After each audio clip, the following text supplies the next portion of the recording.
Hey guys, surprise, it's me, Ali Macofsky. I am, you guessed it, starting a podcast. I've become one of those people. I'm doing it, I didn't really want to, but everyone's doing it. I figured, why not? Why not me? So I'm starting this podcast. I'm just going to be talking some shit, talking about my life, talking about comedy. I'm a young girl, I'm a young little lady, and I'm up to some stuff. So I figured I'd let you in on the whole process. There's a lot of like really successful comedians who are already like very well known who have podcasts, and that's awesome. There's also a lot of like really new comics that no one really knows about who have podcasts. And I'm kind of right in the middle of it, I guess. So here I am, taking you on this journey with me. I don't have a name for the podcast yet. I got no sponsors. If you guys are listening or watching this, God damn it. This is what happens. You go with the flow. This is the journey that I'm on, and I want to take you with me because it's an exciting time. So if you're listening or watching this, you are here from the beginning. I'm going to come up with one of those like names, like how Lady Gaga has her monsters. Who else? Christina P. and Tom have their mommies, their jeans. And I'm going to come up with something. Not yet. Maybe you guys can give me some input, but yeah, I'm going to come up with something and we're going to take over. And if you guys are listening / watching to this, you're already in. You're already one step ahead. Yeah, I just wanted to do something to kind of let you in on what my life looks like as a young girl in Hollywood doing comedy and other shit. And we'll see how it goes. You guys might be watching the descent of me just going crazy, doing blow, going to Greece. Like I said, I'm young, I'm dumb, I'm not trying to be smart. This isn't for smart people. This is a podcast for dumb idiots. That's what I want. I want the dumbest people to love me. So, either keep watching, keep listening, or get the fuck out. If you have a PhD, get out of here. Go save lives. This is for people who need to save themselves. Yeah, I'm coming up on my 5-year comedy anniversary, which is pretty cool. I'm from Long Beach, California, and, grew up with my parents, Larry and Jennifer, good people, working class, union people. They're good. And, yeah, I got into comedy 5 years ago. It's so crazy to think that, like, 5 years ago, all I wanted, it's just, you never know. Like, you could have an idea of what you think is going to happen or what you want to happen. And then you start doing it. You just keep showing up. And the stuff that happens is not what you expect. And it's just crazy, Yeah, when I start, like, okay, so here's how it all went down. When I was in 5th grade, my oldest sister, Brittany, would pick me up from school. And it was really annoying because everyone thought she was hot. And so she would pick me up from school. There was this guy, Nathan. I'm not going to say his full name. Maybe I should. I don't know. I hope he's doing better now. But he was a real piece of shit to me. We went to school. Every elementary, middle, high school. Always a piece of shit. And my sister would pick me up and he'd go, Allie, your sister's so hot. What happened to you? I'm hot now, bitch. Puberty hit me, and it hit me hard. You dumb bitch. I think I've gotten exponentially hotter. I'm not going to say I'm, a model or anything. But I'm not a model, I've got strong eyebrows, good eyes, a big heart, fake blonde hair. I could model for, like, I don't know what I could model for. Something low, something not too. Maybe like one of the, I could, whatever, doesn't matter. The point is, Nathan P. I'm hot now, okay? But my sister would pick me up from school. And when we would be in the car and driving, she would play Dane Cook's album. That was like the first comedian I like really listened to. Like full album. I was obsessed with it. Classic bits like BK Lounge. Gotta have the coops. Car accident. Where were you? I was doing the dishes and then I heard it, So many classics off that album. So I'd always listen to that on the way home from school. And then when I was a senior in high school, I started going to the Laugh Factory a bunch. Vine was poppin'. Vine was in its prime my senior year of high school. And I would always watch Crystalia's Vines. So funny. And then I got into the 10-minute podcast. That's some OG shit right there. Him, Brian Callen, Will Sasso. 10-minute podcast. So funny. And then I would use that sister, Brittany, who would pick me up from school. I used her old ID to get into the Laugh Factory and watch Crystalia. And I saw so many great comics there. Crystalia, Dom Irera, Adam Ray was performing a bunch, Dove Davidoff, Bonnie McFarlane.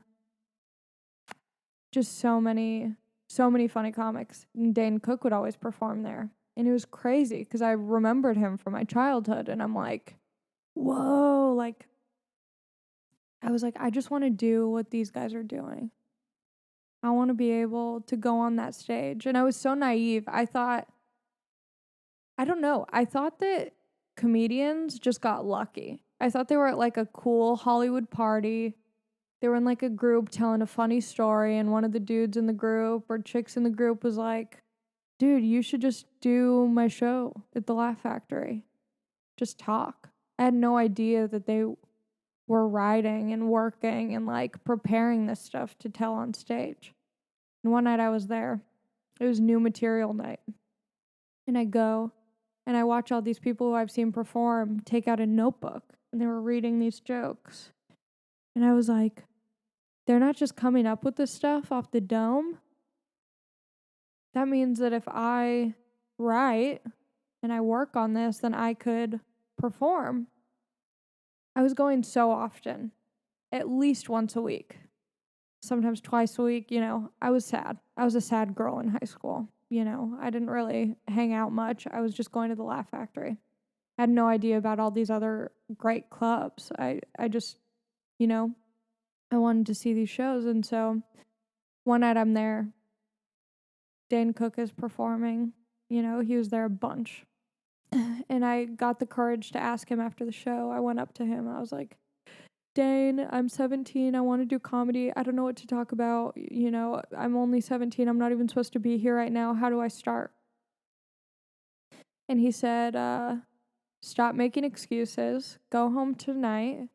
Write 3 to 5 minutes of whatever you think is funny. Come back here. They have an open mic on Tuesday. And I was like so inspired. I get home. I start writing dumb jokes, really dumb jokes, but I thought it was pretty funny. I had jokes about, my fat dad not killing spiders for me. Just like, just some basic ass shit. I go to the open mic on Tuesday. I was too late. I go to the open mic next Tuesday. I get in line. I sign up. You have to go the next week to perform.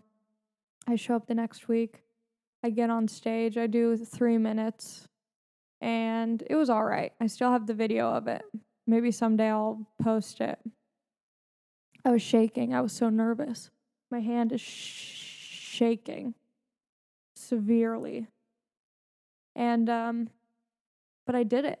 And I was so filled with like adrenaline and fear and excitement and joy. And then I go off to college for like, a brief stint. I was pretty much just in college to like party. I dropped out, and I think like a year after that I started doing stand up. I went to this I was in Hollywood. I drove up from Long Beach. I went to this like drop-in improv class cuz I was like I want to get over this stage fright. I need to just get comfortable being just performing. So I take this little improv class. This is a year after my first open mic. I haven't done comedy since. I go to this improv class. I leave early. I go to a coffee shop down the street, and they're having an open mic for stand-up. And I was like, this is a sign. And so I sign up. I do my same set from a year ago. I pull up my notes on my phone. I perform. And I start talking to the other comics, and they tell me about this website, the Comedy Bureau, that has all of the open mics in LA. And from that moment on, I was going to 5 open mics a night. 5. I would just jam from one to the other. I also didn't have much going on. I'm like 18, right on the verge of 19. I'm living at home with my parents, I think I was at either my dad's place at that point, or maybe I was with my mom then. But I'm just going to open mics because I'm trying to get out of the house. I'm trying to just do the thing. And I'm writing new material and just getting better. And then what's really cool is that like 3 weeks ago, I did a show at the Laugh Factory. It's like a sold out show. And I perform with Crystalia. And it was like, a full circle moment. And there were so many before, and this happens a lot. There's a lot of people, like I get messages from people who are like, I want to do stand up. Do you have any advice? And I used to do that before I started. I would tweet, I would send direct messages on Twitter to these comics that I really thought were super funny. Like Nick Thune, Jake Wiseman, Eric Griffin, and the advice that everyone had was just do it. Just do it. Just go to an open mic, find an open mic near wherever you are, and just start doing it. And it's really the only advice, because I think the first time you do an open mic, from that point whether you want to keep doing it or not, what it feels like to you. And you have to just try it out. And you might perform and realize, oh, okay, that was fun, but take it or leave it. Like for me, when I did it, I was like, oh, yeah, of course, duh. This is what I have to do. There's nothing else that I'm doing except for this. And so that's why I would go to all these open mics. And like the thing is, you can't prepare for what to do next. You just have to keep doing it, and then stuff will happen. And like there were so many people who I started with who don't do it anymore because it's hard. It's not easy. But it's so fun. It's so cool to be able to do it. And I think a lot of the time it's just about consistency, just doing it as much as possible. And, I'm still friends with the people who don't do it anymore. And it's like, they do their job, and they're doing well. You don't have to stick with it. You can just do it. And if you don't want to do it anymore, you don't have to. But if you really want to do it, you just have to keep showing up and doing it. And don't expect anything out of it. There's people who are like, should I move to LA and start comedy? Just do it wherever you're at and see what happens. Just take some baby steps. Because it's like you can't expect to know where it's going to go after that. Like, I could never see, like 5 years ago, I'm just picturing myself at these open mics being like, I just want to do this show. And it's like, you know, you do a lot of shitty shows the first couple years. You're doing shitty shows. And you want to perform so badly. You're like, I want to do this shitty show so bad. If only this person saw me. And it's like, just do whatever's in front of you. You can't force it. Because it has to happen naturally, you know? So I started doing it, and I'm doing these shitty shows. I'm doing a lot of open mics. And it's crazy to think of, like, where I'm at now. It's exciting, because, like, you know, you just show up, and it happens when it happens. There's people who get so bitter, or, like, you know, they want it all right now. And it's patience. Yeah. So then I started doing comedy, you know, and I would go to the Comedy Store. I found out about the Comedy Store, and that's when shit got so fun. The Comedy Store is the best. It's such a fun hang. There's so many great comedians who perform there. It's so much fun, and I would go there when I was like 18 or 19. And I would sign up for the open mic. They used to have like 3 different open mics there. Now it's just one on Mondays. And I would go to all the open mics. I would hang out there all the time. And I would sign up for Kill Tony. And then I became a regular on the Kill Tony podcast. And I would have to write and come up with a brand new minute every week. Every week, a brand new minute of material. In front of, like, the first time I did it as a regular, it was Doug Benson and Sarah Silverman.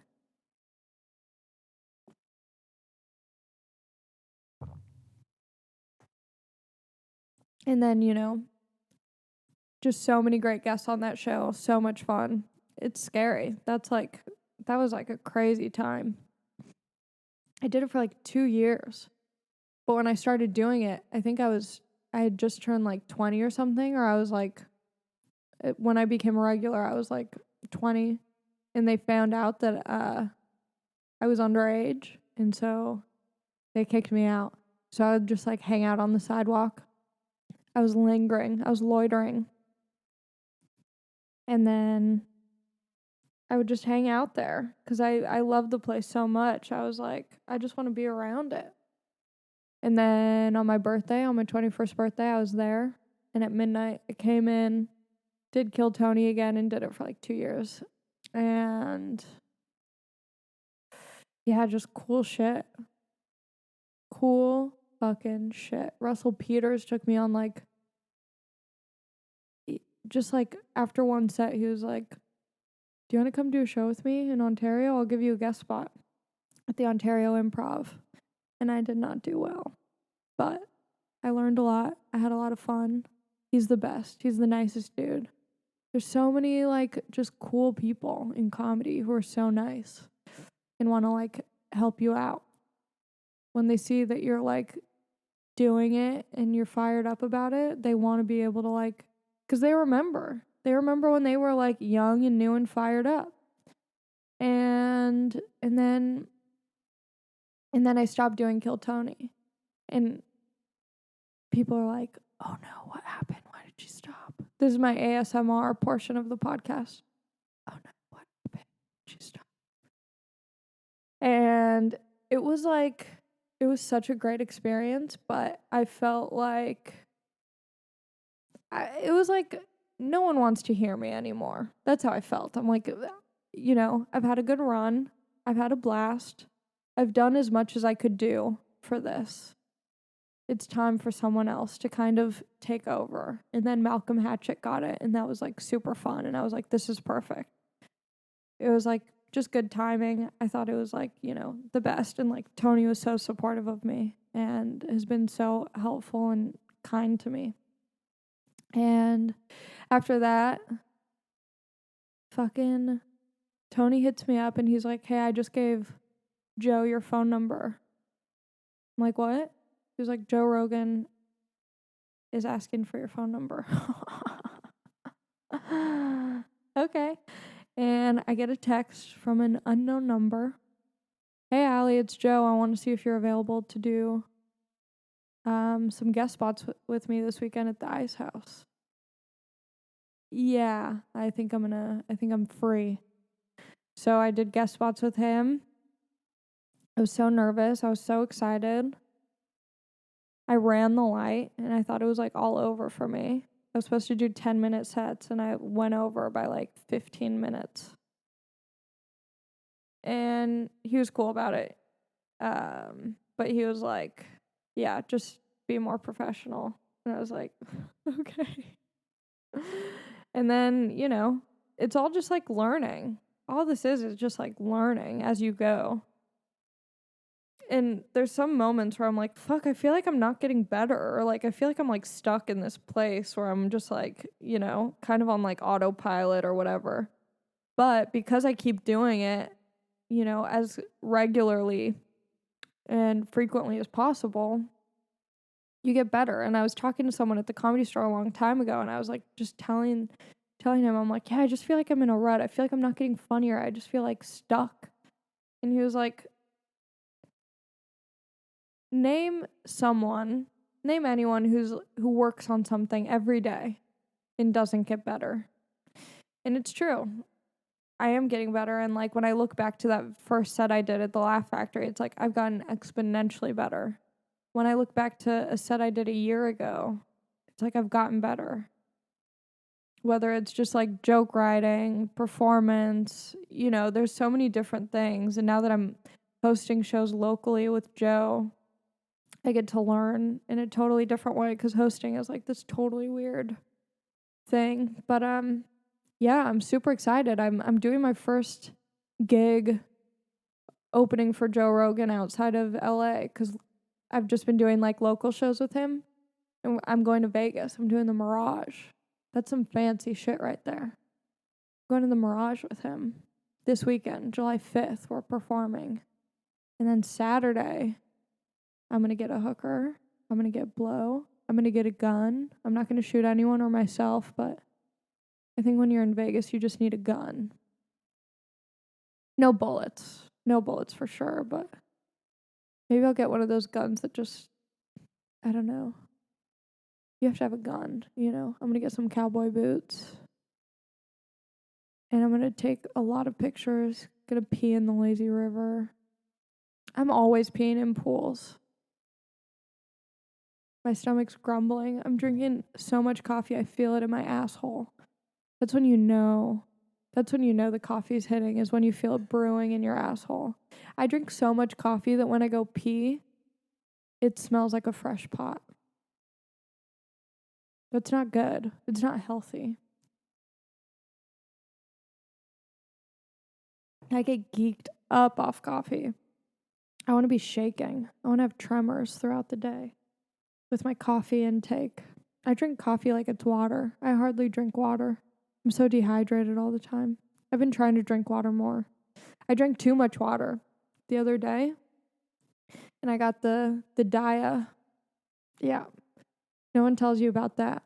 Everyone says, water's so good for you. You have to drink a lot of water. And then I did. I got the Dia. It's short for diarrhea. I'm getting over a cold. I feel fine now, but I was pretty sick, so that's why I was drinking a lot of water. Oh yeah, Las Vegas is going to be lit. It's going to be so fun. It's going to be the biggest audience I've performed in front of. I don't know how many, but it's going to be like thousands. I feel like, I don't want to jinx myself, but I feel like in that situation, it's like kind of impossible to bomb. If you're decent at comedy, you have thousands of people who are like fired up to see comedy, you're going to do well. It's going to be such a good time. I want to see Gaga when I'm there. Lady Gaga, I love her so much. I love her so much. Oh my God. That movie Shallow just like changed my life. Yeah, Vegas is going to be fun. And then I'm super excited because I'm going to Sacramento later this month. July 18th, 19th, and 20th. I'm doing the Punchline in Sacramento with Mr. Andrew Santino. I like to call him, I don't really call him anything except for his name. Little bitch ass Santino. He's so funny. But yeah, he's taking me. It's my first time like doing a feature weekend outside of like the greater LA local. Like I'm flying out to do a weekend. It's super exciting. Man, it's so fun. You know what I love? I love flying. I'm just so excited to fly. I love going to the airport. Some people hate the airport. I love it. I'm like, look at us. We're all going somewhere. Maybe they're flying out to, Phoenix for a funeral. Still exciting, RIP, but you get to travel. That's so crazy that we get to do that. I love flying. I just love people watching. I'm always hoping that I get to sit next to some hottie on the flight. It's always like an older woman who's knitting with a sandwich. They always have a sandwich. Yeah. I love flying. I'm going to New York in August. That's a fun flight, a New York flight. I never really get scared on flights. One time, me and my sisters were going to Texas. We were visiting our gunkles. I hope that you guys can hear my stomach make noises while you're listening to this to really feel like you're a part of it. And me and my sisters were visiting my gunkles, which is my gay uncles. And there was a terrorist on our flight. Not making it up. There was a terrorist on our flight. Not confirmed, but we get on the flight. And my sisters they're basic, we got basic sisters. Live, laugh, love type of people. They're those people. God bless them. I love them. But they get worried, they get freaked out. And then I get freaked out. I feel like I have to be a part of whatever they're a part of. They're getting ramped up. They're all nervous about the flight. I'm chilling. But then we get on the flight, and I'm like, you guys need to relax. We're going to be fine. We're going to Texas. On the flight, there's a man sitting with a Bible. And he's crossing everything out in red pen, underlining, circling, crossing out everything. That's suspicious. That's not normal behavior. If you're going to do that, do it at home. Do it waiting in the terminal. Don't do it on the plane. We're freaking out.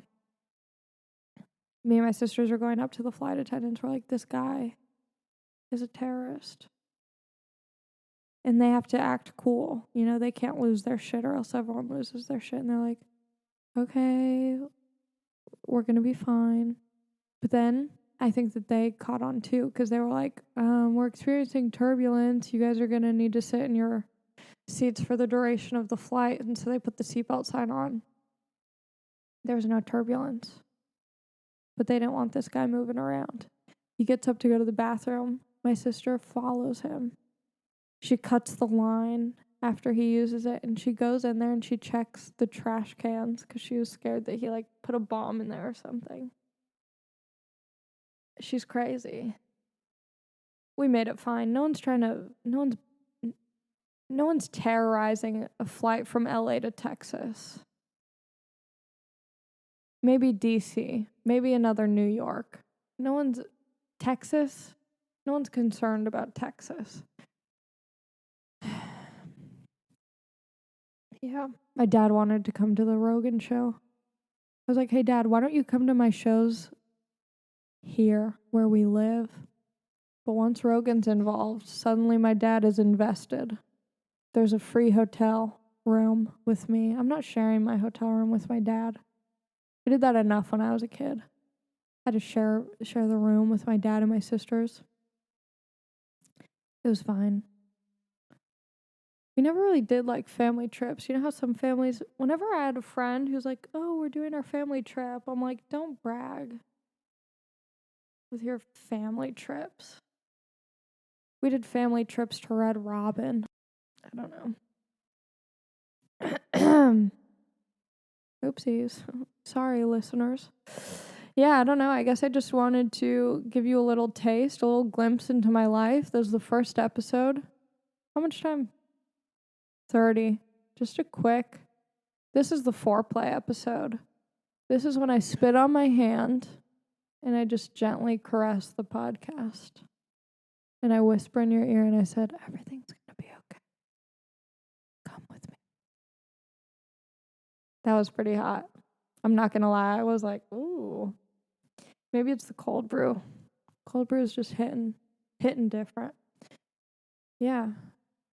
I want to do this. I mean, I don't really want to do this. If I'm being completely honest, no part of me wants to do this. But you have to. Comedy, you just got to do other things. That's the fucked up part about comedy when I was getting into it. I thought, oh, I'll just do stand-up and it'll all be fine and fun and merry.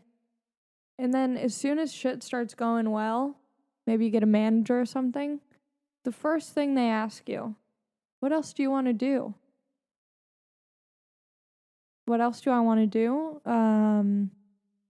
Yeah, nothing. I was kind of hoping that just stand-up would be fine. You're a stand-up manager. It's not enough anymore. They want you to sell your soul in every way possible. It's weird because now with like social media, podcasts, all these different platforms, everyone wants a little piece of you, which is fine. I don't mind. I'm an open book. So now I'm doing this. I feel like I already post so much on my Instagram story. That's like a I thought my Instagram story was a podcast, you know. Now I'm doing this. Soon I'll be selling my underwear online. I've thought about that. Maybe I'll do that as merch. It'll be expensive. I'm not taking that on the road with me. That'll be like some dark web back page shit. But I'd consider it for a high enough price. I'd sell some undies. Yeah. I would do it. Would I? I don't know. I thought about it before. Like when I first started comedy, I was like, how can I make money to, you know, just afford to live? And I thought about doing it, but that would be so many trips to Target. And the parking at Target is just a nightmare. They don't have a good underwear selection anyways. And you can only make a lot of money if you post pictures. Like if you send pictures of you wearing the underwear, and that's like a different level of commitment that I don't have. Maybe I'll do a Patreon, and whoever sends the most money, I'll give them my undie poos.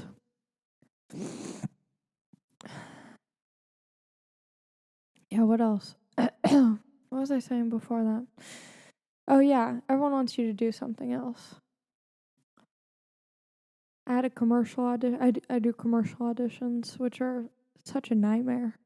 You see all these people who just want to get a commercial, and it just is so sad because you're being so vulnerable. And everyone's like wearing their outfit that they think expresses them, and it's like Starbucks baristas. They have to wear a uniform, but they get to have freedom in the hat choice they wear. Because you have to wear a hat as part of, like, you know, the health code. But no one's wearing the basic. No one out in LA wants to just fit in. No one's wearing the Starbucks logo baseball hat. Everyone's wearing a fedora with a feather in it. I don't want Johnny Depp making my latte. There's this one guy who wears a top hat, Abraham Lincoln style. It's too much. Everyone's got to have their thing out here, you know. But I do commercial auditions. Trying to make that dough, that cheddar. I've only done 2 commercials. The first one was pretty tight. It was for national parks. Heard of them? The second one I did most recently, I pretty much was just a glorified extra. 2 people who were extras on the shoot were like, you do comedy, right? I was like, obviously not in this moment. You have to do other stuff. You can't just do comedy. But it's tight, you know? I figure this is just a fun thing that I can do. I can't burp on command. I wish I could. I had stuff come up on that. That was like cold brew foam. That was like a rabid burp. That was so foamy. You know when you have burps and you think it's just going to be a normal burp and it's way more than you expected. That was a mouthful of foam. That was disgusting. It's nice though, you get a second chance to have another sip, you know? I'm kind of gross. It's fine. Sell my underwear, sell my soul. There's no ads. That's what's exciting about doing the first episode of a podcast. No ads, no MeUndies plugs, no Mac Weldon, no, for hymns. Yeah. This is just me spitballing. So, welcome to the first episode of the Ali Macofsky podcast. That's not the official name, but it is for now. Thanks for watching. Thanks for listening.